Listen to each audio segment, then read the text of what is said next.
No more losing. Poilievre tells Carney in scathing letter ahead of PM's face-to-face with Trump. All right, Canada, buckle up because we got political drama hotter than a Tim Hortons double-double in July.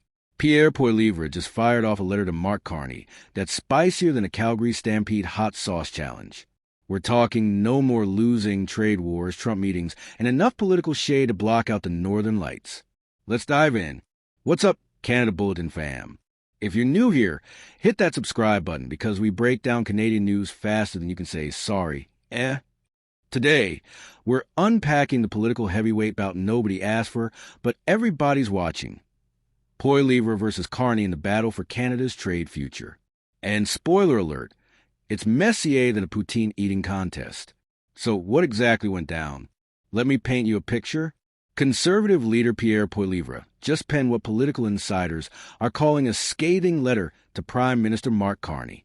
Now, when politicians use the word scathing, you know someone's about to get roasted harder than a Montreal bagel. The timing? Chef's kiss. This letter dropped right before Carney's scheduled face-to-face meeting with U.S. President Donald Trump at the White House. Talk about adding pressure before the big game. It's like your coach telling you you're terrible right before you step onto the ice. Motivational? Questionable. Dramatic? Absolutely. Here's the tea. Poilievre is basically saying Carney promised Canada a win on the trade file, specifically delivering tariff relief this summer. But plot twist, that didn't happen. Instead, Canada and Trump blew past their self-imposed August 1st deadline for a deal on border tariffs, fentanyl-related tariffs, and those pesky Section 232 tariffs on steel, aluminum, autos, and other Canadian products. Now, missing deadlines isn't exactly breaking news in politics. Governments miss deadlines like I miss my alarm clock on Monday mornings. But Poilievre is not letting this one slide. He's out here keeping receipts like a retail store during Boxing Day. But wait, it gets juicier. Because Poilievre didn't just criticize the missed deadline. Oh no, he came with statistics, accusations, and the political equivalent of a mic drop.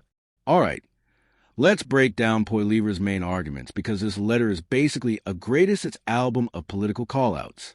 U.S. tariffs on Canada are now twice as high as when Carney was elected, despite promising to get rid of them. Ouch!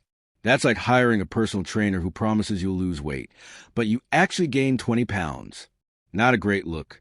Carney promised elbows-up diplomacy, which, if you're not familiar with Canadian political slang, basically means tough, assertive negotiation.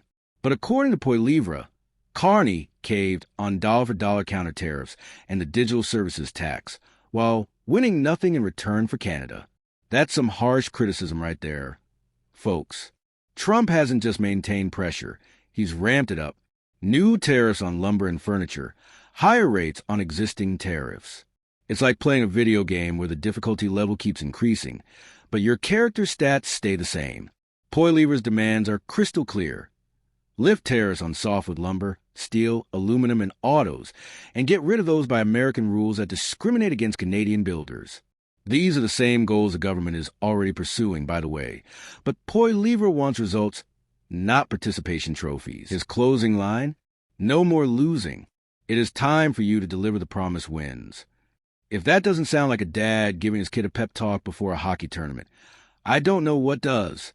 Now, before you think this is just political theater, and let's be honest, it partly is, there's actually an interesting twist in Poilievre's strategy. Here's where things get fascinating. Despite roasting Carney's performance harder than a marshmallow at a campfire, Poilievre actually offered to help. Yes, you read that right. In the letter, he suggested Carney should lean on him and other conservatives to help keep your promise to negotiate a win on tariffs with the U.S. This is a callback to Poilievre's recent offer to meet with U.S. lawmakers and Trump administration officials on Canada's behalf. Now, earlier this year, Poilievre said these trade negotiations are best left to the sitting prime minister. But apparently, desperate times call for bipartisan measures, or at least offers of bipartisan measures. His exact words? I am always happy to help, because we all must put Canada ahead of our parties. Wholesome? Maybe. Strategic political positioning? Definitely. A genuine olive branch wrapped in criticism? You decide. But then he drops a hammer again. If you only return with excuses, broken promises, and photo ops, you have failed our workers, our businesses, and our country. Translation: don't come back with just a handshake and a smile for Instagram, Mark. We need actual results. Of course, all of this raises one massive question. What would Poilievre actually do differently? And that's where things get interesting. Here's the thing that's not getting enough attention. Poilievre's letter doesn't actually explain what he would do differently. It's a lot of, you're doing it wrong, without the here's how I do it right. And there's a reason for that. Negotiating with Trump is like trying to solve a Rubik's Cube blindfolded while riding a roller coaster. It's complicated, unpredictable, and honestly, nobody really has a foolproof playbook. Consider this reality check. Every single trade agreement Trump has brokered includes some form of tariffs.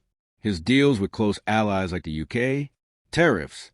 The Section 232 tariffs have been applied to goods from every country on Earth. Every country. This isn't a Canada problem. It's a Trump's entire trade philosophy problem. Carney's actually been arguing that Canada has a relatively good deal, all things considered. Most Canadian products still trade into the U.S. tariff-free under the CUSMA exemptions. That's the Canada-U.S.-Mexico Agreement, formerly known as NAFTA. According to Carney, this gives Canada one of the lowest effective tariff rates in the world. In August, Carney stated, "Let's be absolutely clear. Canada currently has the best trade deal with the United States." Now, whether that's actually true or just political spin is debatable, but it does provide context that maybe, just maybe, Carney isn't completely dropping the ball here. But here's where the story takes an optimistic turn. And trust me, we could all use some good news right about now. Despite all the political fireworks, there's actually reason to believe this week's meeting with Trump might produce some wins for Canada. Government sources speaking to CBC and Radio-Canada say they're cautiously optimistic that Carney can broker some steel tariff relief during this White House sit-down. Laura Dawson, an expert on Canada-U.S. relations and executive director of the Future Borders Coalition, doesn't think Carney will leave Washington empty-handed. And honestly, that makes strategic sense. Carney wouldn't be heading to the Oval Office for a second time in less than 6 months without expecting to deliver something concrete. As Dawson put it, "I think this is a time to be optimistic. I see motion in all the right directions." She believes Canada is determined to get the Americans to lift some Section 232 tariffs before the CUSMA review process kicks